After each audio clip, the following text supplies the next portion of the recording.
अऊज़ु बिल्लाहि मिनश्शैतानिर्रजीम बिस्मिल्लाहिर्रहमानिर्रहीम अल्हम्दुलिल्लाहि रब्बिल आलमीन अस्सलातु वस्सलामु अला अशरफिल अंबिया वल मुरसलीन व अला आलिहि व अस्हाबिहि अजमईन। अज़किस दर्स में पढ़ो अल ईमान बि मुहम्मदिन सल्लल्लाहु अलैहि वसल्लम। यजिबुल ईमान व शहादा बि अन्न मुहम्मदन सल्लल्लाहु अलैहि वसल्लम रसूलुम मिन इंदिल्लाह क़ाल तआला इन्ना अरसलनाका बिल हक़्क़ि बशीरन व नज़ीरा। पतमिन दर्सन मज पढ़ू तुम रिसालतस मुतलिक कि रिसालतस अंदर कम कम चीज़ ज़रूरी अस जानन तो रसूलस मुतलिक कम कम चीज़ ज़रूरी अस जानन। तो अत सिलसिलस मज चूँकि खुशकिस्मत कि उम्मती मुहम्मद सल्लल्लाहु अलैहि वसल्लम हंद तो यमन मुतलिक क्या अस खतर अकीद थावन, यानी अस कत पे यमन पे ईमान आनुन। गो गो जान कि अस पे वाजिब तो फ़र्ज कि अनो ईमान बे दिमो गवाही कि मुहम्मद सल्लल्लाहु अलैहि वसल्लम अल्लाह ताला सद तरफ रसूल। यम पाने ऐलान कोर्मुत कह अल्लाह ताला सद तरफ। अल्लाह ताला तिम इरसाल कर्मित, अल्लाह ताला तिम सूजमित। इरसाल कर गो सोजुन। अल्लाह ताला फरमावन इन्ना अरसलनाका बिल हक़्क़ि बशीरन व नज़ीरा। यह सूरह बकरा आयत नंबर 119। अत मज अल्लाह ताला फरमावन कि बेशक असी सूजबु तुई बिल हक़ हक़ हेत, हक़ गो इस्लाम, बशीरन व नज़ीरा अस सूजबु तुई बशीर बनित बे नज़ीर बनित, यानी खुशखबरी बोजनावन वल तो बे डरावन वल। गो यस अरसलनाकस मज द्राव कि अल्लाह ताला हज़रत मुहम्मद सल्लल्लाहु अलैहि वसल्लम रसूल सूजमित। तिमो पान कुन सात ऐलान कोर्मुत न तिमन यह पान खबर कि मे बनायन रसूल। ये सीरत पढ़ान अत मज पढ़ान कि रसूलुल्लाह सल्लल्लाहु अलैहि वसल्लम पान ति पता कि मे अगर तिमन पान पता आसे तेल खोजहन तिम यम सात तिमन जिब्रील अमीन अलैहिस्सलातु वस्सलाम वही हेत आय तो पत खोज तिम तो तिमो वोन ज़मीलूनी तिम आय हज़रत खदीजस निश तो तत वोन तिमो सह कपकपाहटुक इजहार कोर तिमो। वक़ाल तआला मुहम्मदुर रसूलुल्लाह। मे वोन तुम ब्रोट कि प्रत कुन चीज़ गई दलील आसनी कि आज तिम लूख अज़किस ज़मानस मज तिम लूख तिम दपन वनियो सा दलील हज़रत मुहम्मद सल्लल्लाहु अलैहि वसल्लम हंदी रिसालतच कत कुरानस मज दलील है। हालांकि अस अकीद अस मोहब्बत अस पता कि तिम अल्लाह ताला सद रसूल, मगर तुम वुचन कि पतमिस मज द्राव शख्स तम दोपन हे वनियो सा कत कुरानस मज यह म्यूजिक हराम, वनियो सा कत ना इथे पे नेर कह शख्स दपे वनियो सा कत मुहम्मद सल्लल्लाहु अलैहि वसल्लम अल्लाह ताला सद रसूल। इसलिए अल्लाह ताला यम चीज़ वाज़ह थमित करित। तो सूरह फतह आयत नंबर 29 मज अल्लाह ताला फरमावन मुहम्मदुर रसूलुल्लाह। मुहम्मद अल्लाह ताला सद रसूल सल्लल्लाहु अलैहि वसल्लम। व अन्नहु खातमुन नबिय्यीन या खातिमुन नबिय्यीन, बेश तिम नबियन हंद खातिम करन वाल, यानी सिलसिले नबूवत आखिरी नबी तिम। व अन्न रिसालतहु आमतुन, बेश थावन ख्याल कि तिहंज रिसालत आम, तिहंज रिसालत आम, यानी आम मतलब गो यह शामिल तमाम कायनातस मन यत इंसान यत जिन तो इंसान, जिन्न तो इंसान कुन तिम रसूल। यथ ज़मानस मज यथ वक्तस मज यथ सनस मज यत कुन जाय इंसाना जिन्ना तमिस कुन रसूल सल्लल्लाहु अलैहि वसल्लम आमत सोजन। तो यम जन यमन ब्रोट रसूल तिम खास आसन कुन इलाकस कुन, खास तिम आसन कुन इलाकस कुन। व मुक्तज़ा हाज़िहि शहादा, दपन अमि शहादतुक तकाज़ क्या, यानी अस दिस वह गवाही कि मुहम्मद सल्लल्लाहु अलैहि वसल्लम अल्लाह ताला सद रसूल। वह अमिक तकाज़ तह यम सात इंसान कह चीज़ मानन तमिस पे तमिक तकाज़ बराबर कर। मसलन कह शख्स कुन डिपार्टमेंटस मज काम करान अमिस वोनुक सा हसा गो यम डिपार्टमेंटुक मुलाजिम, वह तकाज़ पूर कर, टाइमस पे गन टाइमस पे नेरुन तत काम कर, तेली सह तेली तमिस पगह तनख्वाह। मसलन अस क्या तकाज़ तिम यम जन मुहम्मद रसूलुल्लाह सल्लल्लाहु अलैहि वसल्लम जानने खतर ज़रूरी। ताअतुहु फीमा अमरा, यानी तिहंज इताअत करें ये तिमो हुकुम दित, यमुक तिमो हुकुम दित तथ पे इताअत करें। व तस्दीकुहु फीमा अखबरा, पे तथ तस्दीक करें ये कैसा तिमो खबर वन, ये कैसा तिमो خبر ؤنۍ. یعنی مےٚ وَنیو تۄہہِ اوترٕ تہِ کہِ اَکہِ دۄہ فرمو نبی صلی اللہ علیہ وسلمو ٲسۍ پنٛنٮ۪ن صحابَن سۭتۍ کَتھ کَران. تِمو دوٚپُکھ أکۍ شخصن ہسا کٔر کٲم. تٔمۍ سُہ کھوٚت یہِ ہسا یہِ سوار گوٚو سُہ گٲو پٮ۪ٹھ. وَنیو مےٚ اوترٕ بنی اسرایلن ہِنٛدِس زمانَس منٛز گاو چھِ سُہ گوٚو سوارِ. یعنی سوارِ خٲطرٕ چھُ گُر مگر أمِس گٲو آیہِ کَتھٕ. أمۍ دوٚپنَس اِنا لم نُخلق لِہٰذا. أمِس شخصس ووٚنُن دوٚپنَس اے شخصا بہٕ چھُس نہٕ اَمہِ خٲطرٕ بہٕ چھَس زٔمیٖن واینہٕ خٲطرٕ یا بہٕ چھَس دۄد دِنہٕ خٲطرٕ. تہٕ صحابہ کِرامو کوٚر تعجُب حٲران گٔے تِم. دوٚپُکھ بکارتُن تتکلم. دوٚپُکھ گٲو کَرا کَتھ. تہٕ فرموہکھ کہِ فإنی اوٗمِنُ بِہٰذا و ابوٗ بکر. فرموہکھ تُہۍ کیٛازِ گوٚوُ تعجُب. مےٚ چھُ اَتھ پٮ۪ٹھ ایٖمان کہِ گٲو آسہِ کَتھ کٔرمٕژ. ییٚمِس ابوٗ بکرس تہِ چھُ ایٖمان. چھُ سمجھ. یہِ چھُ تصدیٖق. یعنی تِمو دِژ یہِ خبر اَسہِ چھُ اَتھ پٮ۪ٹھ تصدیٖق کَرٕنۍ. یِتھَے پٲٹھۍ یہِ کینٛژھا تِمو خبر دِژ اَسہِ یہِ کینٛژھا تِمو خبر دِژ تَتھ پٮ۪ٹھ کَرو أسۍ تصدیٖق. وجتِنابُ ما نہا عنہُ و زجر. عبارت کِتھ پٲٹھۍ چھِ وجتِنابُ ما نہا عنہُ و زجر. بیٚیہِ کَرو أسۍ تِمن چیٖزن نِش اجتناب پرہیز یِمو چیٖزو نِش اَسہِ منع کوٚر پیغمبر کریٖم صلی اللہ علیہ وسلمو. و زجرا تہٕ بیٚیہِ کوٚرُکھ اِنذار تَتھ پٮ۪ٹھ. یعنی اَسہِ کوٚرُکھ حٲبت کوٚرُکھ تَتھ پٮ۪ٹھ اَسہِ یا اِنذار کوٚرُکھ کھوژنٲیِکھ اَسہِ ڈانٛٹ کٔرٕکھ اَسہِ کُنہِ چیٖزَس پٮ۪ٹھ. ییٚمہِ چیٖز نِش ڈانٛٹ کَرن پیغمبر کریٖم صلی اللہ علیہ وسلم گوٚو سُہ آسہِ سانہِ خٲطرٕ بُرٕ سُہ آسہِ سانہِ خٲطرٕ شر آسہِ نا تَمہِ نِش چھُ اَسہِ اجتناب کَرُن. و اللہ یُعبد اللہ الا بما شرع. ییٚتٮ۪تھ چھُ یوٗبد تُہۍ چھُوا اَتٮ۪تھ یہِ مِسپرنٹ اَتٮ۪تھ یہِ پھیوٚر. و اللہ یُعبد و اللہ یُعبد و اللہ یُعبد یُعبد اللہ الا بما شرع. اَتٮ۪تھ چھُ تھوڑا مِسپرنٹ گوٚمُت یہِ. یعنی یہِ چھِ بڑٕ اہم کَتھ. وٕچھِو ہُتہِ چھِ أسۍ کَران تصدیٖق تہِ چھِ کَران طاعت تہِ چھِ کَران اجتناب تہِ چھِ کَران مگر ییٚتٮ۪تھ چھِ کہِ تِموٕے چیٖزو سۭتۍ کَرو أسۍ تِموٕے کامیو سۭتۍ کَرو أسۍ رۄبہٕ سٕنٛز عبادت الا بما شرع. یہِ اَسہِ رسول اللہ صلی اللہ وسلمو سا یہِ ہوو یہِ اَسہِ رسول اللہ صٲبو. مثلاً کانٛہہ شخص زَن پَرِ ہا پنٛنہِ طریٖقہٕ پانَے نٮ۪ماز نہ اَسہِ ہوو طریٖقہٕ نٮ۪مازِ ہُنٛد نبی صلی اللہ علیہ وسلمو تِمو ہوے أسۍ پَرو تِتھَے پٲٹھۍ نٮ۪ماز برابر. پرٛٮ۪تھ کانٛہہ عبادت یۄس چھِ تَتھ منٛز چھُ اَسہِ طریٖقہٕ ہومُت محمد رسول اللہ صلی اللہ علیہ وسلم. مثلاً حجس متعلق فرمو تِمو خُذوٗ عنی مناسِککُم خُذوٗ عنی مےٚ نِش رٔٹِو مناسِک مناسِکہِ حج ہیٚچھِو مےٚ نِش. نٮ۪مازِ متعلق کیٛاہ فرمووُکھ چھا کٲنٛسہِ یاد صلوٗ کما رأیتُموٗنی اُصلی صلوٗ کما رأیتُموٗنی اُصلی. فرمووُکھ نٮ۪ماز پٔرِو تِتھَے پٲٹھۍ یِتھ پٲٹھۍ بہٕ وٕچھوہس تۄہہِ نٮ۪ماز پَرٕنۍ. صحابہ کِرامو وٕچھ تہٕ أسۍ تہِ چھِ وٕچھان تِمو کِتھ پٲٹھۍ چھِ نٮ۪ماز پٔرمٕژ. اَسہِ چھِنہ احادیٖث چھِنہ موٗجوٗد.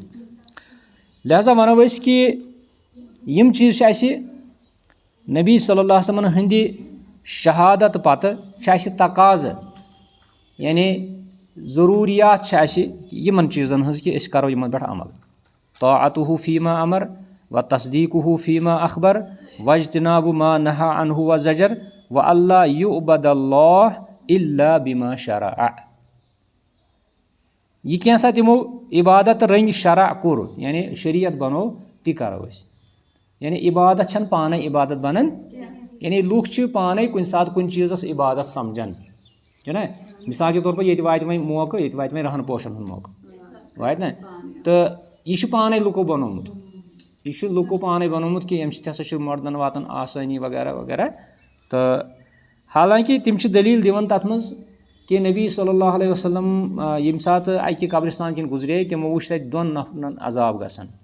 تِمن ہوو اللہ تعالیٰ ہن کہِ 2 نفرن چھُ عذاب گژھان. پتہٕ أنۍ تِمو اکہِ کُلِچ لٔنٛڈا اکھ تہٕ تِمو تھٲو سۄ یِمن پٮ۪ٹھ تہٕ پتہٕ فرمووُکھ کہِ ییٖتِس کالس یِم خۄشِک گژھن تیٖتِس کالس روزِ یِمن تراوت یِمن روزِ تمہِ سۭتۍ تخفیٖف عذابس منٛز.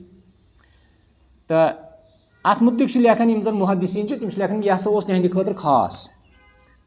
یہِ اوس تِمن 2 صاحبن ہٕنٛدِ خٲطرٕ خاص. مگر وٕنکیٚنٕکۍ لُکھ چھِ تٔتھۍ دٔلیٖل بناوان تہٕ یہِ دِژ مےٚ مِثال کہِ مطلب شریعت ونو أسۍ تٔتھۍ عبادت ونو أسۍ تٔتھۍ یتھ زن نبی صلی اللہ وسلمو پانہٕ عملی طور دیُت اَسہِ ہٲیِتھ. اَمہِ پَتہٕ چھِ اَسہِ کینٛہہ حقوٗق پیغمبر اسلام صلی اللہ علیہ وسلم ہٕنٛدۍ اِنَّ علی المؤمنِ بِمُحمدٍ صلی اللہ علیہ وسلم ان یُراعِیَ حقوٗقہ الکثیٖرہ. مومِنس چھُ ضروٗری، مومِنس چھُ وٲجِب کہِ سُہ تھایہِ خیال تِمن حقوٗقن ہُنٛد یِم تٔمِس حقوٗق چھِ محمد صلی اللہ علیہ وسلمن مُتعلق. یعنی وۄنۍ ییٚلہِ تٔمۍ مون شہادت دِژٕن تِم چھِ پیغمبر، وۄنۍ چھِ أمِس کینٛہہ حقوٗق. یِتھ پٲٹھۍ کانٛہہ شخص چھُ پننِس مٲلِس مانان یہِ ہسا چھُ مےٚ مول چھُنہ، تہٕ تمہِ پتہٕ چھُ سُہ أمِس مٲلِس مُتعلق یہِ تھاوان خیال کہِ یہِ مول مطلب برِ مےٚ فیٖس، یہِ مول کرِ مےٚ مطلب پرورِش کرِ مےٚ یہِ پلو پوشاک انیم چھُنہ، مگر پتہٕ چھِنہ أمِس تہِ کینٛہہ حقوٗق بنان، پتہٕ چھِ کینٛہہ أمِس تہِ حقوٗق بنان. یِتھٕے پٲٹھۍ چھِ محمد صلی اللہ علیہ وسلمو ہیٚچھنٲے أسۍ دیٖن ہیٚچھنٲیِکھ، مگر اَسہِ تہِ چھِ وۄنۍ کینٛہہ حقوٗق واتان. تِمو حقوٗقو منٛز چھِ نمبر 1 تقدیٖمُ محبتِہ صلی اللہ علیہ وسلم علی النفس والاہلِ والناس اجمعیٖن وایٖثارُہ علی کُلہِ مخلوٗق. یعنی نبی صلی اللہ علیہ وسلمن ہُنٛد محبت گژھِ پننہِ نفسہٕ کھۄتہٕ زیادٕ آسُن، پننہِ پانہٕ کھۄتہٕ زیادٕ آسُن، پننہِ اہلِ عیال کھۄتہٕ زیادٕ آسُن، تمام لوٗکو ہٕنٛدِ کھۄتہٕ زیادٕ آسُن. وۄنۍ زن ؤنِو تُہۍ تمام لوٗکن سۭتۍ کیٛاہ محبت آسہِ اَسہِ؟ مثلاً اَسہِ چھُ آسان گۄڈنیٚتھٕے پننِس نفسس سۭتۍ محبت، پننِس پانس سۭتۍ، پننِس زُوس سۭتۍ محبت چھُنہ، پتہٕ چھُ اہلِ عیال آسان، تہٕ پتہٕ چھِ لوٗکن منٛز تہِ کینٛہہ تِتھۍ آسان یِم زن سٲنۍ احباب چھِ آسان، سٲنۍ دوس چھِ آسان، سٲنۍ خٲر خواہ چھِ آسان، تِمن سۭتۍ تہِ چھُ اَسہِ محبت آسان. توے ووٚنُکھ والناس اجمعیٖن. اچھا لوٗکو منٛز چھِ کینٛہہ تِم یِم لیٖڈر تہِ چھِ آسان، لوٗکو منٛز چھِ تِم کینٛہہ یِم زن آسان چھِ أمِس چھُ آسان یِمو کُنہِ ساتہٕ خٲر کوٚرمُت، یا یِمو چھُ آسان مطلب پننٮ۪ن فرقن ہٕنٛدۍ زِٹھۍ چھِ آسان چھُنہ، پنٕنۍ یِم زن ریلِجس لیٖڈٲرٕس چھِ آسان. وایٖثارُہ علی کُلہِ مخلوٗق. یعنی پرٛٮ۪تھ کٲنٛسہِ مخلوٗقس پٮ۪ٹھ کرو أسۍ مُقدم محبت صلی اللہ علیہ محمد صلی اللہ علیہ وسلمن ہُنٛد. آو تۄہہِ یہِ پویِنٹ سمجھ کہِ گۄڈنیُک کیٛاہ حق چھُ؟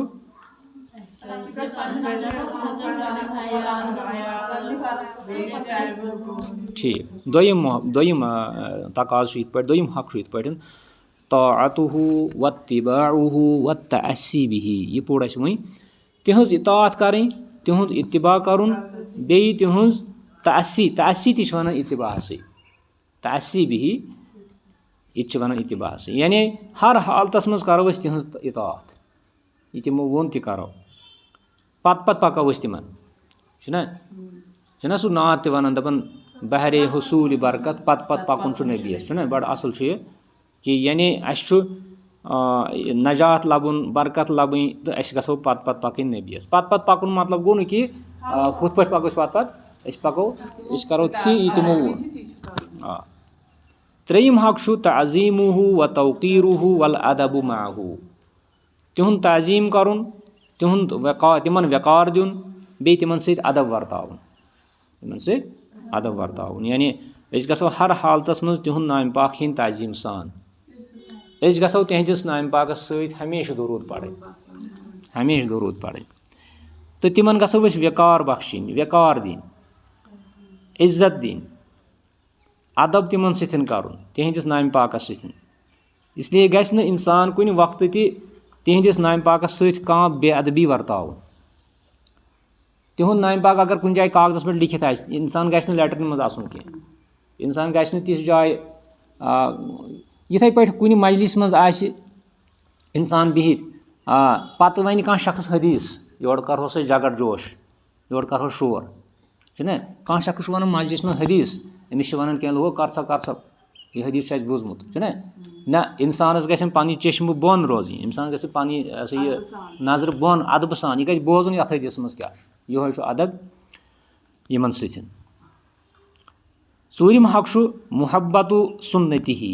تِہنٛدِس سُنتس سۭتۍ محبت کرُن. وتمسُک بِہا. بیٚیہِ تتھ تھپھ کرٕنۍ، چِڑٕ تھپھ کرٕنۍ. یُس تہِ تِہُنٛد سُنت آسہِ تتھ سۭتۍ محبت کرُن، بیٚیہِ تتھ تھپھ کرٕنۍ. تھپھ کرُن مطلب گوٚو نہٕ یہِ ظٲہری تھپھ کرٕنۍ، یعنی أسۍ گژھو ہمیشہٕ سُنتس پٮ۪ٹھ عمل کرٕنۍ. مثلاً اگر صبحٕکہِ فرضہٕ برونٛٹھ 2 سُنت چھِ، أسۍ گژھو تِم پرٕنۍ چھِنہ. اگر ظہر برونٛٹھ سۄنت چھِ 4 چھِنہ تِم گژھو أسۍ پَرٕنۍ. یِتھَے پٲٹھۍ چھِ یِم سٲری چیٖز یِم تہِ سۄنت کہِ ناوٕ اَسہِ نِش کینٛہہ ایٚکٹِوِٹیٖز چھِ تِمن گژھو أسۍ تھپھ کَرٕنۍ تِمن گژھو نہٕ أسۍ زٕہٕنۍ تہِ. مثلاً مرد چھُ أمِس چھُ ریش ہن تھاوٕنۍ. أمِس چھُنہٕ ریشَس یہِ سا یہِ کُنہِ طٔریٖقہٕ سَتاوٕنۍ کینٛہہ. أمِس چھُنہٕ ریش کاسُن کینٛہہ. أمِس چھُنہٕ ریش مٔنٛڈاوُن کینٛہہ. یِتھَے پٲٹھۍ چھِ مستوٗراتَن تہِ چھِ پَنٕنۍ تِم سۄنت تِم چھِ تھاوٕنۍ أمِس. وَتَمَسُک بِہا وَدعوتُ اِلیہا بیٚیہِ تَتھ کُن دعوت دِنۍ لُکَن تہِ. وَرِضا بِالتَحاکُم اِلیہا دَپان بیٚیہِ گژھِ اِنسان رٲضۍ روزُن کہِ ییٚمہِ ساتہٕ پنٛنٮ۪ن لڑایَن منٛز پنٛنٮ۪ن جگڑن منٛز پنٛنٮ۪ن تنازعاتَن منٛز أمِس وَنو أسۍ ہے وَلہٕ سا حدیٖثَس منٛز وٕچھو قرآنَس منٛز وٕچھو کیٛاہ چھُ یہِ گژھِ رٲضۍ روزُن تَتھ. یہِ گژھِ ییٚمہِ ساتہٕ دۄن مُسلمانَن پانہٕ ؤنۍ کُنہِ مسلَس پٮ۪ٹھ جگڑٕ گژھِ پَتہٕ چھُ اَسہِ نِش تحکیٖم خٲطرٕ چھُ اَسہِ نِش کِتاب اللہ. تحکیٖم خٲطرٕ چھُ اَسہِ نِش سُنتُ رسوٗل اللہ صلی اللہ علیہ وسلم چھُنہ اَتھ پٮ۪ٹھ گژھِ یہِ رٲضۍ روزُن. أسۍ وٕچھو اگر کٲنٛسہِ شخصَس رفُل یدٲنِس پٮ۪ٹھ لڑٲے گژھِ چھُنہ أسۍ وَنوس وَلہٕ سا وٕچھو حدیٖث کیٛاہ چھُ وَنان. اگر کٲنٛسہِ شخصَس کُنہِ چیٖزَس پٮ۪ٹھ لڑٲے گژھِ تہٕ أسۍ وَنہوس وَلہٕ قرآنٕے وٕچھو وَلہٕ حدیٖثٕے وٕچھو کیٛاہ چھُ یہِ تَتہِ نیرِ سُہ مانو. پَتہٕ ییٚلہِ تَتہِ نیرِ پَتہٕ گژھِ تَتھ پٮ۪ٹھ رٲضۍ روزُن. پَتہٕ گژھِ نہٕ دَپُن ہے مےٚ ہور پَتہٕ گژھِ نہٕ دَپُن ہے وۄنۍ کیٛاہ بَنہِ وۄنۍ گوس بہٕ کمزور اَتٮ۪تھ مجلِسہِ اَنٛدر. نہ یہِ گژھِ یہِ چھُ واریاہَن وٕنکٮ۪نَس تہِ چھِ واریاہ تِم یِم زَن مُناظرٕ چھِ کَران اور مُناظرَس منٛز چھُ تِمن اخلاص آسان. مُناظرَس منٛز چھِ تِمن ییٚلہِ دٔلیٖل ییٚلہِ یہِ حق چھُ واتان تِمن برونٛٹھ کَنہِ تِم چھِ رجوٗع کَران.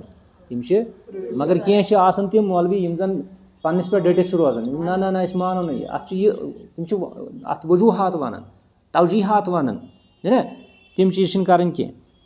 ییٚمہِ ساتہٕ حق واتہِ برونٛٹھ کُن اَتھ پٮ۪ٹھ گژھِ رٲضۍ روزُن. پوٗنٛژِم حق محبتُ ازواجِہی و آلِ بیتِہی والمتمسکیٖنَ بسُنتِہی والمہتدیٖنَ بہدیٖہی. تِہنٛدٮ۪ن ازواجہِ طاہِراتَن سۭتۍ محبت تھاوُن. تِم چھِ سانہِ ماجہِ تِم چھِ سانہِ و ازواجُہُ اُمہاتُم. سورہ احزابَس منٛز چھُ اللہ تعالیٰ فرماوان کہِ نبی صلی اللہ علیہ وسلمَن ہٕنٛزٕ یِم زَن گَرٕ واجِنۍ چھِ تِم چھِ موٗمِنَن ہٕنٛز ماجہِ. تِمن سۭتۍ نِکاح کَرُن آو حرام قرار دِنہٕ ہر حالتَس منٛز. یعنی ییٚمہِ ساتہٕ نبی صلی اللہ علیہ وسلم وفات تہِ گٔے پَتہٕ آسہٕ تِہنٛزٕ ازواج مُطہرات کینٛہہ زِندَے آز نہ حضرت عایشہ ٲس نہ تِمن سۭتۍ اوس نِکاح کَرُن وۄنۍ حرام. یہِ اوس تِمن خصوٗصیت. تِم بَنے ماجہِ اگر تِم لۄکچہِ تہِ آسن عُمرِ منٛز.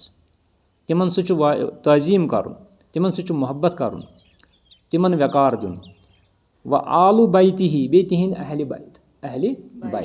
بیت گٔے تِہنٛدۍ گرٕ وٲلۍ تِہنٛدۍ اولادن ہٕنٛدۍ اولاد تِمن سۭتۍ چھُ محبت کَرُن.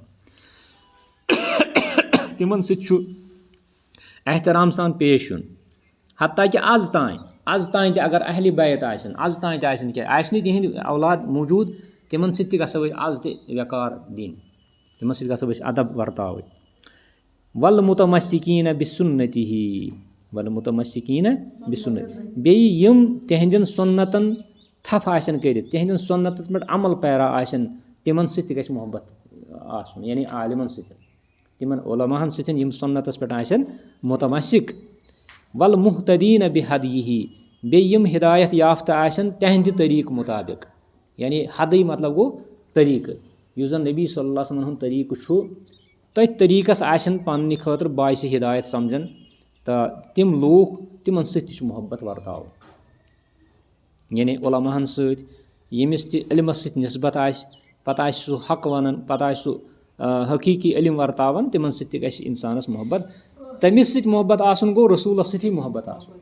کٲنٛسہِ حدیٖث ونن وٲلِس سۭتۍ محبت آسُن گوٚو رسوٗلس سۭتی محبت آسُن. شیٚیِم حق چھُ اَسہِ واتان الصلاۃ علیہ عند ذِکرِہی. ییٚمہِ ساتہٕ تہِ أسۍ نبی صلی اللہ علیہ وسلمن ہُنٛد نامہِ پاک آسو ہٮ۪وان تہٕ أسۍ آسو تمہِ ساتہٕ دروٗد پران صلی اللہ تعالیٰ علیہ وسلم. تہٕ یہِ چھُ کینٛہہ حقوٗق اَسہِ یِمن ہٕنٛدۍ یِم حقوٗق پزن اَسہِ عملاوٕنۍ تہٕ یِم پزن اَسہِ سمجھِنۍ. تہٕ أسۍ گژھو أتھی ننہِ اَسہِ پانے کہِ أسۍ چھا پٔزۍ پٲٹھۍ مانان پیغمبر کریٖم صلی اللہ علیہ وسلمن کِنہٕ نہ. یِم 6 حقوٗق اَسہِ نِش چھِ أسۍ چھا تِہُنٛد محبت مُقدم زانان پننہِ نفسہٕ کھۄتہٕ پننہِ اہلِ عیال کھۄتہٕ کِنہٕ نہ.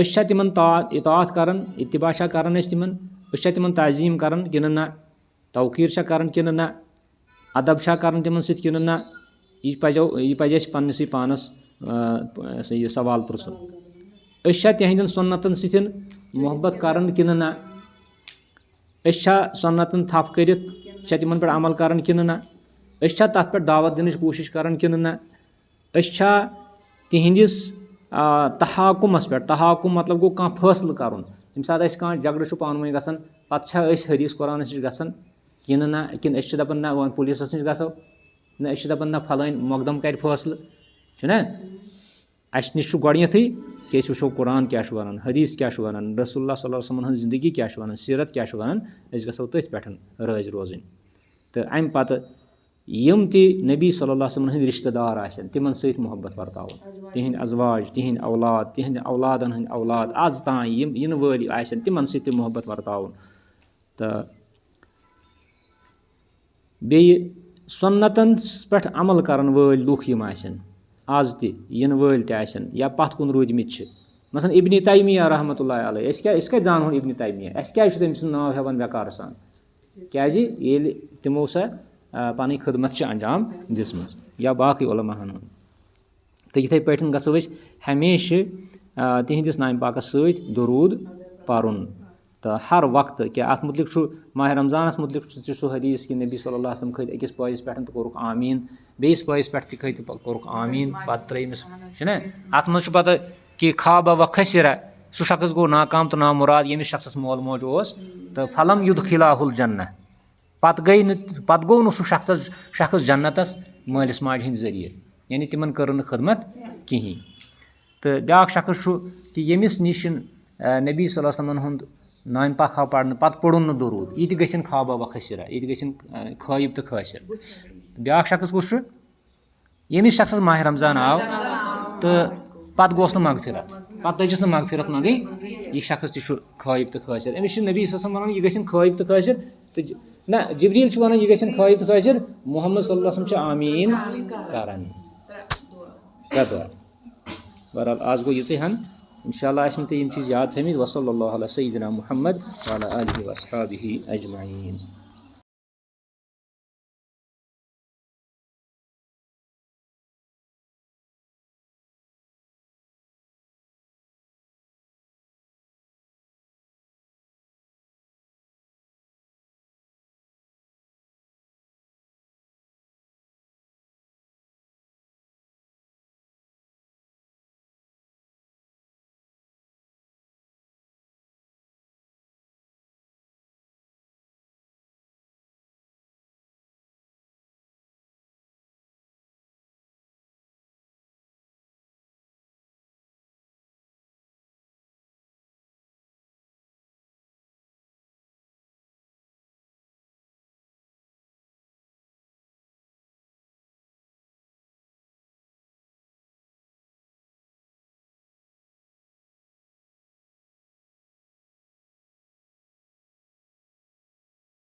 अऊज़ु बिल्लाहि मिनश शैतानिर रजीम बिस्मिल्लाहिर रहमानिर रहीम अल्हम्दुलिल्लाहि रब्बिल आलमीन अस्सलातु वस्सलामु अला अशरफिल अंबिया वल मुरसलीन व अला आलिहि व अस्हाबिहि अजमईन।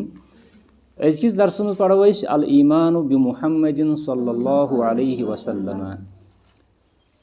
यजिबुल ईमानु व शहादा बि अन्न मुहम्मदन सल्लल्लाहु अलैहि वसल्लम रसूलुम मिन इंदिल्लाह क़ाल तआला इन्ना अरसलनाका बिल हक़्क़ि बशीरन व नज़ीरा।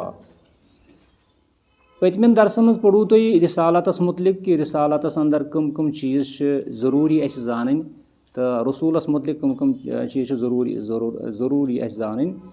तो अत सिलसिलस मज चूँकि अस खुशकिस्मत कि उम्मती मुहम्मद सल्लल्लाहु अलैहि वसल्लम हंद तो यमन मुतलिक क्या अस खतर अकीद थावन यानी अस कत पे पे ईमान आनुन।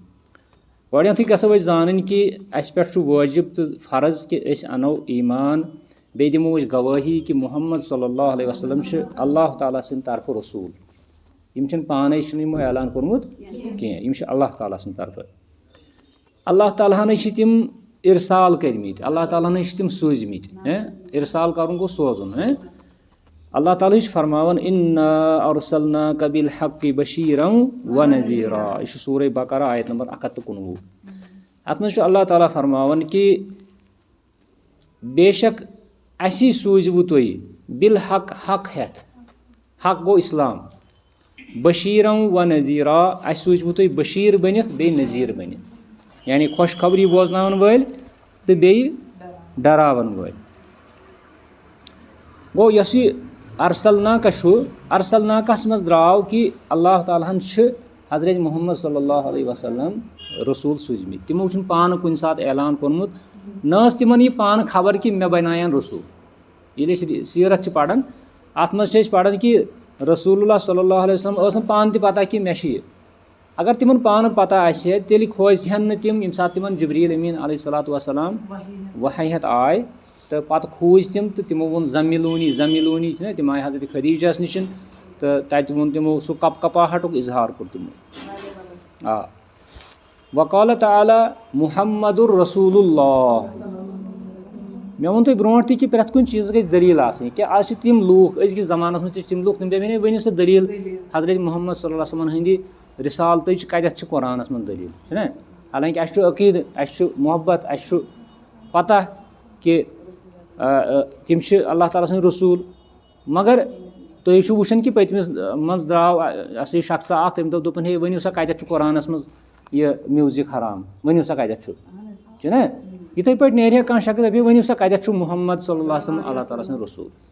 इसलिए अल्लाह ताला यम चीज़ वाज़ह थमित कर।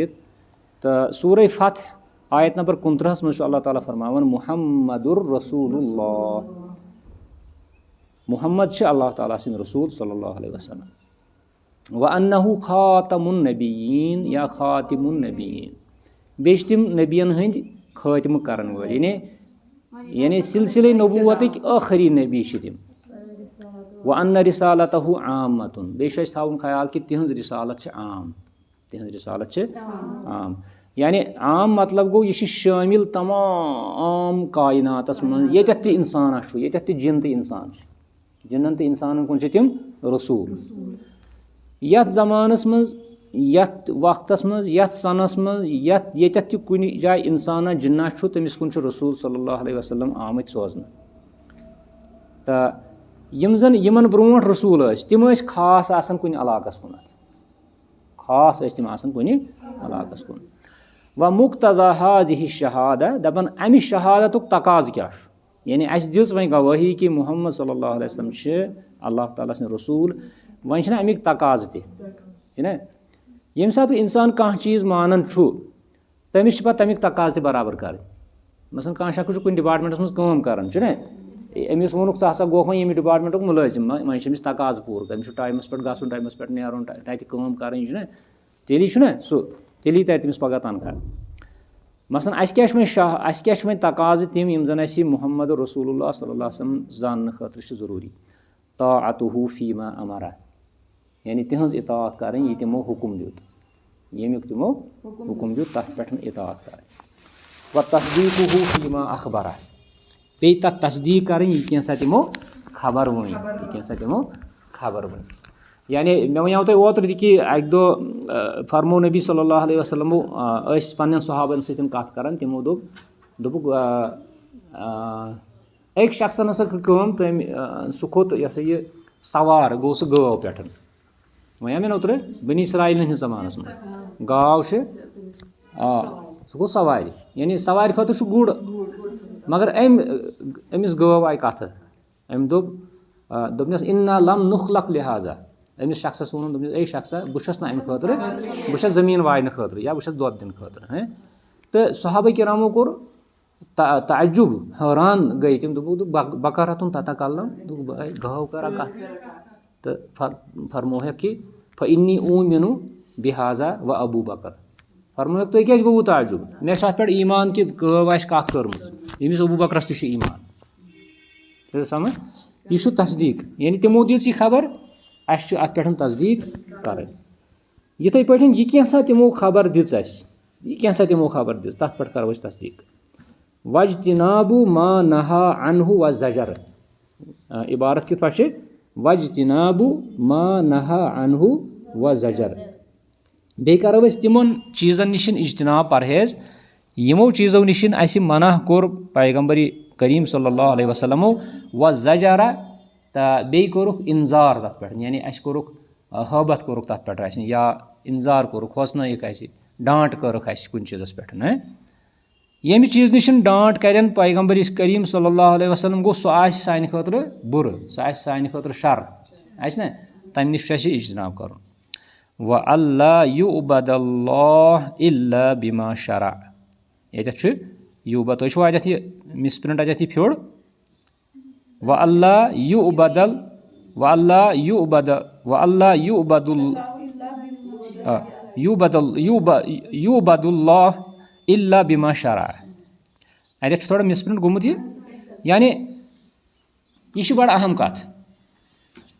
وٕچھِو ہُتہِ چھِ أسۍ کَران تصدیٖق تہِ چھِ کَران طاعت تہِ چھِ کَران اجتناب تہِ چھِ کَران مگر ییٚتٮ۪تھ چھِ کہِ تِموٕے چیٖزو سۭتۍ کَرو أسۍ تِموٕے کامیو سۭتۍ کَرو أسۍ رۄبہٕ سٕنٛز عبادت الا بما شرع. یہِ اَسہِ رسول اللہ صلی اللہ وسلمو سا یہِ ہوو یہِ اَسہِ رسول اللہ صٲبو مثلاً کانٛہہ شخص زَن پَرِ ہا پنٛنہِ طریٖقہٕ پانَے نٮ۪ماز نہ اَسہِ ہوو طریٖقہٕ نٮ۪مازِ ہُنٛد نبی صلی اللہ علیہ وسلمو تِمو ہوے أسۍ پَرو تِتھَے پٲٹھۍ نٮ۪ماز برابر.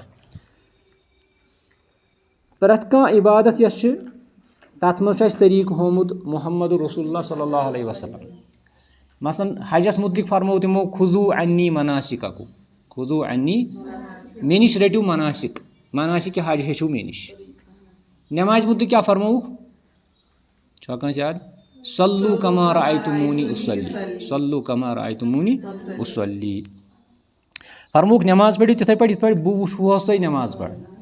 صحابہ کرامو وٕچھ تہٕ أسۍ تہِ چھِ وٕچھان تِمو کِتھ پٲٹھۍ چھِ نٮ۪ماز پٔرمٕژ. اَسہِ چھِنہ احادیٖث چھِنہ موٗجوٗد. لہٰذا وَنو أسۍ کہِ یِم چیٖز چھِ اَسہِ نبی صلی اللہ وسلمن ہٕنٛدِ شہادت پتہٕ چھِ اَسہِ تقاضہٕ یعنی ضروٗریات چھِ اَسہِ یِمن چیٖزن ہٕنٛز کہِ أسۍ کَرو یِمن پٮ۪ٹھ عمل. طاعتُہ فیٖما امر و تصدیٖقُہ فیٖما اخبر وجتنابُ ما نہا عنہُ و زجر و اللہ یُعبد اللہ الا بما شرع. یہِ کینٛژھا تِمو عبادت رٔنگۍ شرع کوٚر یعنی شریعت بنوو تہِ کرو أسۍ. یعنی عبادت چھنہٕ پانے عبادت بنان یعنی لُکھ چھِ پانے کُنہِ ساتہٕ کُنہِ چیٖزس عبادت سمجھان چھُنہ. مِثال کے طور پر ییٚتہِ واتہِ وۄنۍ موقعہٕ ییٚتہِ واتہِ وۄنۍ رہن پوشن ہُنٛد موقعہٕ واتہِ نہ تہٕ یہِ چھُ پانے لُکو بنومُت یہِ چھُ لُکو پانے بنومُت کہِ ییٚمہِ سۭتۍ ہسا چھُ مردن واتان آسٲنی وغیرہ وغیرہ. تہٕ حالانکہِ تِم چھِ دٔلیٖل دِوان تتھ منٛز کہِ نبی صلی اللہ علیہ وسلم ییٚمہِ ساتہٕ اکہِ قبرستان کِنۍ گُزرے تِمو وٕچھ تتہِ 2 نفرن عذاب گژھان. تِمن ہوو اللہ تعالیٰ ہن کہِ 2 نفرن چھُ عذاب گژھان. پتہٕ أنۍ تِمو اکہِ کُلِچ لٔنٛڈا اکھ تہٕ تِمو تھٲو سۄ یِمن پٮ۪ٹھ تہٕ پتہٕ فرمووُکھ کہِ ییٖتِس کالس یِم خۄشِک گژھن تیٖتِس کالس روزِ یِمن تراوت یِمن روزِ تمہِ سۭتۍ تخفیٖف عذابس منٛز. تہٕ اتھ مُتعلق چھِ لیکھان یِم زن محدثیٖن چھِ تِم چھِ لیکھان یہِ ہسا اوس تِہنٛدِ خٲطرٕ خاص یہِ اوس تِمن 2 صاحبن ہٕنٛدِ خٲطرٕ خاص. مگر وٕنکیٚنٕکۍ لُکھ چھِ تٔتھۍ دٔلیٖل بناوان تہٕ یہِ دِژ مےٚ مِثال کہِ مطلب شریعت وَنو أسۍ تٔتھۍ عبادت وَنو أسۍ تٔتھۍ یَتھ زَن نبی صلی اللہ وسلمو پانہٕ عملی طور دیُت اَسہِ ہٲیِتھ. اَمہِ پَتہٕ چھِ اَسہِ کینٛہہ حقوٗق پیغمبر اسلام صلی اللہ علیہ وسلم ہٕنٛدۍ اِنَّ علی المؤمنِ بِمُحمدٍ صلی اللہ علیہ وسلم ان یُراعِیَ حقوٗقَہُ الکثیٖرہ. مومِنَس چھُ ضروٗری، مومِنَس چھُ وٲجِب کہِ سُہ تھایہِ خیال تِمن حقوٗقن ہُنٛد یِم تٔمِس حقوٗق چھِ محمد صلی اللہ علیہ وسلمن مُتعلق. یعنی وۄنۍ ییٚلہِ تٔمۍ مون شہادت دِژٕن تِم چھِ پیغمبر، وۄنۍ چھِ أمِس کینٛہہ حقوٗق. یِتھ پٲٹھۍ کانٛہہ شخص چھُ پننِس مٲلِس مانان یہِ ہسا چھُ مےٚ مول چھُنہ، تہٕ تمہِ پتہٕ چھُ سُہ أمِس مٲلِس مُتعلق یہِ تھاوان خیال کہِ یہِ مول مطلب بَرِ مےٚ فیٖس، یہِ مول کرِ مےٚ مطلب پرؤرِش کرِ مےٚ یہِ پلو پوشاک اَنٮ۪م چھُنہ، مگر پتہٕ چھِنہ أمِس تہِ کینٛہہ حقوٗق بنان، پتہٕ چھِ کینٛہہ أمِس تہِ حقوٗق بنان. یِتھٕے پٲٹھۍ چھِ محمد صلی اللہ علیہ وسلمو ہیٚچھنٲے أسۍ دیٖن ہیٚچھنٲیِکھ، مگر اَسہِ تہِ چھِ وۄنۍ کینٛہہ حقوٗق واتان.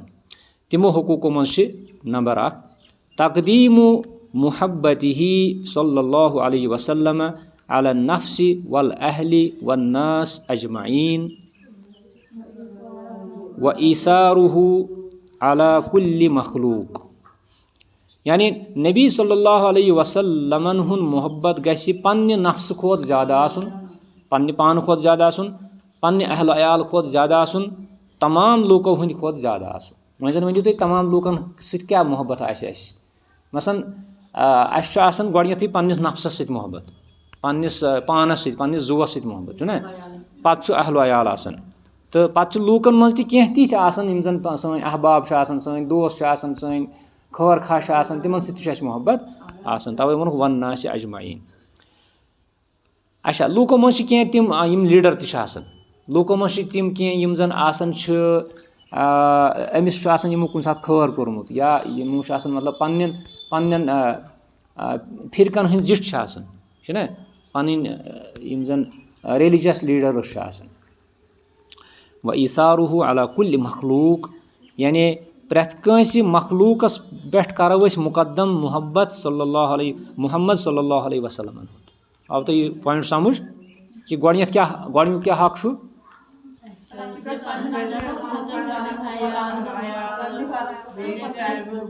ٹھیٖک. دوٚیِم تقاضہٕ چھُ یِتھ پٲٹھۍ، دوٚیِم حق چھُ یِتھ پٲٹھۍ طاعتُہ واتِّباعُہ والتأسی بِہ. یہِ پوٚر اَسہِ وۄنۍ.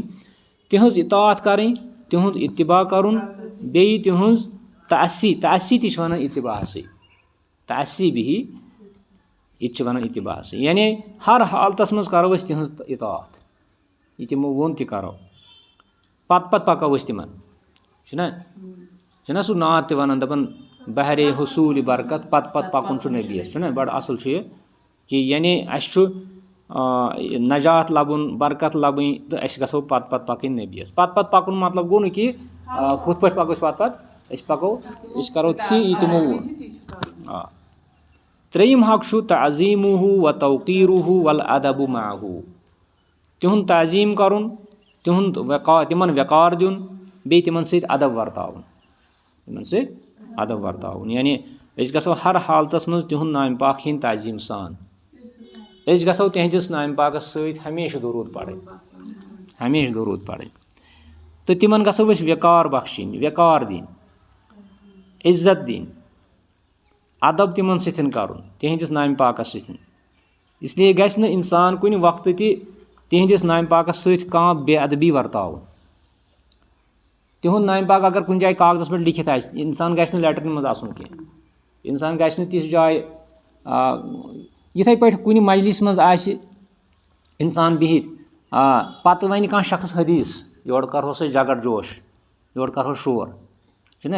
کانٛہہ شخص چھُ ونان مجلِس منٛز حدیٖث، أمِس چھِ ونان کینٛہہ لوٗکھ کر سا یہِ حدیٖث چھُ اَسہِ بوٗزمُت چھُنہ. نہ، انسانس گژھن پنٕنۍ چشمہٕ بۄن روزٕنۍ، انسان گژھِ پنٕنۍ یہِ نظرٕ بۄن ادبہٕ سان، یہِ گژھِ بوزُن یتھ حدیٖثس منٛز کیٛاہ چھُ. یِہوے چھُ ادب یِمن سۭتۍ. ژوٗرِم حق چھُ محبتُ سُنتِہ، تِہنٛدِس سُنتس سۭتۍ محبت کرُن. و تمسُک بِہا، بیٚیہِ تتھ تھپھ کرٕنۍ، چِڑٕ تھپھ کرٕنۍ. یُس تہِ تِہُنٛد سُنت آسہِ تتھ سۭتۍ محبت کرُن، بیٚیہِ تتھ تھپھ کرٕنۍ. تھپھ کرُن مطلب گوٚو نہٕ یہِ ظٲہری تھپھ کرٕنۍ، یعنی أسۍ گژھو ہمیشہٕ سُنتس پٮ۪ٹھ عمل کرٕنۍ. مثلاً اگر صبحٕکہِ فرضہٕ برونٛٹھ 2 سُنت چھِ، أسۍ گژھو تِم پرٕنۍ چھِنہ. اگر ظہر برونٛٹھ سۄنت چھِ 4 چھِنہ تِم گژھو أسۍ پَرٕنۍ. یِتھَے پٲٹھۍ چھِ یِم سٲری چیٖز یِم تہِ سۄنت کہِ ناوٕ اَسہِ نِش کینٛہہ ایٚکٹِوِٹیٖز چھِ تِمن گژھو أسۍ تھپھ کَرٕنۍ تِمن گژھو نہٕ أسۍ زٕہٕنۍ تہِ. مثلاً مرد چھُ أمِس چھُ ریش ہن تھاوٕنۍ. أمِس چھُنہٕ ریشَس یہِ ہسا یہِ کُنہِ طریٖقہٕ سَتاوٕنۍ کینٛہہ. أمِس چھُنہٕ ریش کاسُن کینٛہہ. أمِس چھُنہٕ ریش مٔنڈاوُن کینٛہہ. یِتھَے پٲٹھۍ چھِ مستوٗراتن تہِ چھِ پَنٕنۍ تِم سۄنت تِم چھِ تھاوٕنۍ أمِس. وَ تَمسُک بِہا وَ دعوتُ اِلیہا بیٚیہِ تَتھ کُن دعوت دِنۍ لُکن تہِ. وَرِدا بِتحاکُم اِلیہا دَپان بیٚیہِ گژھِ اِنسان رٲضۍ روزُن کہِ ییٚمہِ ساتہٕ پننٮ۪ن لڑایَن منٛز پننٮ۪ن جگڑن منٛز پننٮ۪ن تنازعاتن منٛز أمِس وَنو أسۍ ہے وَلہٕ سا حدیٖثس منٛز وٕچھو قرآنس منٛز وٕچھو کیٛاہ چھُ یہِ گژھِ رٲضۍ روزُن تَتھ. یہِ گژھِ ییٚمہِ ساتہٕ دۄن مُسلمانن پانہٕ ؤنۍ کُنہِ مسلس پٮ۪ٹھ جگڑٕ گژھِ پتہٕ چھُ اَسہِ نِش تحکیٖم خٲطرٕ چھُ اَسہِ نِش کِتاب اللہ. تحکیٖم خٲطرٕ چھُ اَسہِ نِش سُنتُ رسوٗل اللہ صلی اللہ علیہ وسلم چھُنہ اَتھ پٮ۪ٹھ گژھِ یہِ رٲضۍ روزُن. أسۍ وٕچھو اگر کٲنٛسہِ شخصس رفُل یدٲنِس پٮ۪ٹھ لڑٲے گژھِ چھُنہ أسۍ وَنوس وَلہٕ سا وٕچھو حدیٖث کیٛاہ چھُ وَنان. اگر کٲنٛسہِ شخصس کُنہِ چیٖزس پٮ۪ٹھ لڑٲے گژھِ تہٕ أسۍ وَنہوس وَلہٕ قرآنٕے وٕچھو وَلہٕ حدیٖثٕے وٕچھو کیٛاہ چھُ یہِ تَتہِ نیرِ سُہ مانو. پتہٕ ییٚلہِ تَتہِ نیرِ پتہٕ گژھِ تَتھ پٮ۪ٹھ رٲضۍ روزُن. پتہٕ گژھِ نہٕ دَپُن ہے مےٚ ہور پتہٕ گژھِ نہٕ دَپُن ہے وۄنۍ کیٛاہ بَنہِ وۄنۍ گوس بہٕ کمزور اَتٮ۪تھ مجلِسہِ اندر نہ. یہِ گژھِ یہِ چھُ واریاہن وٕنکیٚنس تہِ چھِ واریاہ تِم یِم زن مُناظرٕ چھِ کران اور مُناظرس منٛز چھُ تِمن اخلاص آسان. مُناظرس منٛز چھِ تِمن ییٚلہِ دٔلیٖل ییٚلہِ یہِ حق چھُ واتان تِمن برونٛٹھ کَنہِ تِم چھِ رجوٗع کران. تِم چھِ مگر کینٛہہ چھِ آسان تِم مولوی یِم زن پننِس پٮ۪ٹھ ڈٔٹِتھ چھِ روزان. نہ أسۍ مانو نہٕ یہِ اَتھ چھُ یہِ تِم چھِ اَتھ وجوٗہات وَنان توجیٖحات وَنان چھُنہ تِم چیٖز چھِنہٕ کَرٕنۍ کینٛہہ. ییٚمہِ ساتہٕ حق واتہِ برونٛٹھ کُن اَتھ پٮ۪ٹھ گژھِ رٲضۍ روزُن. پوٗنٛژِم حق محبتُ ازواجِہی و آلِ بیتِہی والمتمسکیٖنَ بسُنتِہی والمہتدیٖنَ بہدیہی. تِہنٛدٮ۪ن ازواجہِ طاہِراتن سۭتۍ محبت تھاوُن. تِم چھِ سانہِ ماجہِ تِم چھِ سانہِ و ازواجُہُ اُمہاتُم. سورہ احزابس منٛز چھُ اللہ تعالیٰ فرماوان کہِ نبی صلی اللہ علیہ وسلمن ہٕنٛزٕ یِم زن گرٕ واجِنۍ چھِ تِم چھِ مومنن ہٕنٛز ماجہِ. تِمن سۭتۍ نکاح کرُن آو حرام قرار دِنہٕ ہر حالتس منٛز. یعنی ییٚمہِ ساتہٕ نبی صلی اللہ علیہ وسلم وفات تہِ گٔے پتہٕ آسہٕ تِہنٛزٕ ازواج مُطہرات کینٛہہ زِندے آسہٕ نہ حضرت عایشہ ٲس نہ تِمن سۭتۍ اوس نکاح کرُن وۄنۍ حرام. یہِ اوس تِمن خصوٗصیت. تِم بنے ماجہِ اگر تِم لۄکچہِ تہِ آسن عمرِ منٛز. تِمن سۭتۍ چھُ تعظیٖم کرُن تِمن سۭتۍ چھُ محبت کرُن تِمن وقار دیُن. و آلوٗ بیتِہی بیٚیہِ تِہنٛدۍ اہلِ بیت گٔے تِہنٛدۍ گرٕ وٲلۍ تِہنٛدۍ اولادن ہٕنٛدۍ اولاد تِمن سۭتۍ چھُ محبت کرُن. تِمن سۭتۍ چھُ احترام سان پیش یُن. حتیٰ کہِ آز تانۍ تہِ اگر اہلِ بیت آسن آز تانۍ تہِ آسن کینٛہہ آسہِ نہٕ تِہنٛدۍ اولاد موٗجوٗد تِمن سۭتۍ تہِ گژھو أسۍ آز تہِ وقار دِنۍ. تِمن سۭتۍ گژھو أسۍ ادب ورتاوٕنۍ. والمتمسکیٖنَ بسُنتِہی بیٚیہِ یِم تِہنٛدٮ۪ن سُنتن تھپھ آسن کٔرِتھ تِہنٛدٮ۪ن سُنتن پٮ۪ٹھ عمل پیرا آسن تِمن سۭتۍ تہِ گژھِ محبت آسُن. یعنی عالمن سۭتۍ تِمن علماہن سۭتۍ یِم سُنتس پٮ۪ٹھ آسن مُتمسِک. والمہتدیٖنَ بہدیہی بیٚیہِ یِم ہدایت یافتہٕ آسن تِہنٛدِ طریٖقہٕ مُطابق. یعنی حدٕے مطلب گوٚو طریٖقہٕ یُس زن نبی صلی اللہ علیہ وسلمن ہُنٛد طریٖقہٕ چھُ تٔتھۍ طریٖقس آسن پننہِ خٲطرٕ باعثِ ہدایت سمجھان تہٕ تِم لوٗکھ تِمن سۭتۍ تہِ چھُ محبت ورتاوُن. یعنی علماہن سۭتۍ ییٚمِس تہِ علمس سۭتۍ نسبت آسہِ پتہٕ آسہِ سُہ حق ونان پتہٕ آسہِ سُہ حقیٖقی علم ورتاوان تِمن سۭتۍ تہِ گژھِ انسانس محبت. تٔمِس سۭتۍ محبت آسُن گوٚو رسوٗلس سۭتی محبت آسُن. کٲنٛسہِ حدیٖث ونن وٲلِس سۭتۍ محبت آسُن گوٚو رسوٗلس سۭتی محبت آسُن. شیٚیِم حق چھُ اَسہِ واتان الصلاۃ علیہ عند ذِکرِہی. ییٚمہِ ساتہٕ تہِ أسۍ نبی صلی اللہ علیہ وسلمن ہُنٛد نامہِ پاک آسو ہٮ۪وان تہٕ أسۍ آسو تمہِ ساتہٕ دروٗد پران صلی اللہ تعالیٰ علیہ وسلم.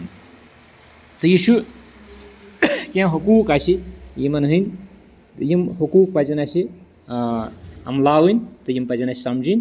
تہٕ أسۍ گژھو أتھی ننہِ اَسہِ پانے کہِ أسۍ چھا پٔزۍ پٲٹھۍ مانان پیغمبر کریم صلی اللہ علیہ وسلمن کِنہٕ نہ. یِم 6 حقوٗق اَسہِ نِش چھِ أسۍ چھا تِہُنٛد محبت مُقدم زانان پننہِ نفسہٕ کھۄتہٕ پننہِ اہلِ عیال کھۄتہٕ کِنہٕ نہ. أسۍ چھا تِمن اطاعت کران اتباع چھا کران أسۍ تِمن أسۍ چھا تِمن تعظیٖم کران کِنہٕ نہ توقیٖر چھا کران کِنہٕ نہ ادب چھا کران تِمن سۭتۍ کِنہٕ نہ یہِ پزِ اَسہِ پننسٕے پانس یہِ سوال پرژھُن أسۍ چھا تِہنٛدٮ۪ن سُنتن سۭتۍ محبت کران کِنہٕ نہ أسۍ چھا سُنتن تھپھ کٔرِتھ چھا تِمن پٮ۪ٹھ عمل کران کِنہٕ نہ أسۍ چھا تتھ پٮ۪ٹھ دعوت دِنٕچ کوٗشش کران کِنہٕ نہ أسۍ چھا تِہنٛدِس تحاکُمس پٮ۪ٹھ تحاکُم مطلب گوٚو کانٛہہ فٲصلہٕ کرُن ییٚمہِ ساتہٕ اَسہِ کانٛہہ جگڑٕ چھُ پانہٕ ؤنۍ گژھان پتہٕ چھا أسۍ حدیٖث قرآنس نِش گژھان کِنہٕ نہ کِنہٕ أسۍ چھِ دپان نہ وۄنۍ پُلیٖسس نِش گژھو نہ أسۍ چھِ دپان نہ فلٲنۍ مۄقدم کرِ فٲصلہٕ چھُنہ اَسہِ نِش چھُ گۄڈنیٚتھٕے کہِ أسۍ وٕچھو قرآن کیاہ چھُ ونان حدیٖث کیاہ چھُ ونان رسول اللہ صلی اللہ علیہ وسلمن ہٕنٛز زندگی کیاہ چھِ ونان سیٖرت کیاہ چھُ ونان أسۍ گژھو تٔتھۍ پٮ۪ٹھ رٲضۍ روزٕنۍ تہٕ امہِ پتہٕ یِم تہِ نبی صلی اللہ علیہ وسلمن ہٕنٛدۍ رشتہٕ دار آسن تِمن سۭتۍ محبت ورتاوُن تِہنٛدۍ ازواج تِہنٛدۍ اولاد تِہنٛدِ اولادن ہٕنٛدۍ اولاد آز تام یِم یِنہٕ وٲلۍ آسن تِمن سۭتۍ تہِ محبت ورتاوُن تہٕ بیٚیہِ سُنتن پٮ۪ٹھ عمل کرن وٲلۍ لُکھ یِم آسن آز تہِ یِنہٕ وٲلۍ تہِ آسن یا پتھ کُن روٗدۍمٕتۍ چھِ مثلاً ابنِ تیمیہ رحمتہ اللہ علیہ أسۍ کتہِ زانہون ابنِ تیمیہ اَسہِ کیازِ چھُ تٔمۍ سُنٛد ناو ہٮ۪وان وٮ۪کار سان کیازِ ییٚلہِ تِمو سۄ پنٕنۍ خدمت چھِ انجام دِژمٕژ یا باقٕے علماہن ہُنٛد تہٕ یِتھٕے پٲٹھۍ گژھو أسۍ ہمیشہِ تِہنٛدِس نامہِ پاکس سۭتۍ درود پرُن تہٕ ہر وقتہٕ کیٛاہ اَتھ مُتعلق چھُ ماہِ رمضانس مُتعلق تہِ سُہ حدیٖث کہِ نبی صلی اللہ علیہ وسلم کھٔتۍ أکِس پٲیِس پٮ۪ٹھ تہٕ کوٚرُکھ آمیٖن بیٚیِس پٲیِس پٮ۪ٹھ تہِ کھٔتۍ تہٕ کوٚرُکھ آمیٖن پتہٕ ترٛٲیمِس چھُنہ اتھ منٛز چھُ پتہٕ کہِ خابہ و خسرہ سُہ شخص گوٚو ناکام تہٕ نامُراد ییٚمِس شخصس مول موج اوس تہٕ فلم یُدخِلاہُ الجنہ پتہٕ گوٚو نہٕ سُہ شخص جنتس مٲلِس ماجہِ ہٕنٛدِ ذٔریعہٕ یعنی تِمن کٔر نہٕ خدمت کِہینۍ تہٕ بیٛاکھ شخص چھُ کہِ ییٚمِس نِش نبی صلی اللہ علیہ وسلمن ہُنٛد نامہِ پاک آو پرنہٕ پتہٕ پوٚرُن نہٕ درود یہِ تہِ گژھن خابہ و خسرہ یہِ تہِ گژھن خٲیِب تہٕ خٲسِر بیٛاکھ شخص کُس چھُ ییٚمِس شخصس ماہِ رمضان آو تہٕ پتہٕ گوٚژھ نہٕ مغفرت پتہٕ لٔجِس نہٕ مغفرت منٛگٕنۍ یہِ شخص تہِ چھُ خٲیِب تہٕ خٲسِر أمِس چھِ نبی صلی اللہ علیہ وسلم ونان یہِ گژھن خٲیِب تہٕ خٲسِر تہٕ نہ جبریٖل چھُ ونان یہِ گژھن خٲیِب تہٕ خٲسِر محمد صلی اللہ علیہ وسلم چھُ آمیٖن کران ترٛےٚ دۄہ بہرحال آز گوٚو یِژٕے ہن انشاء اللہ آسن تۄہہِ یِم چیٖز یاد تھٲمٕتۍ وصلی اللہ علیہ سیدنا محمد وعلیٰ آلہ وصحبہ اجمعیٖن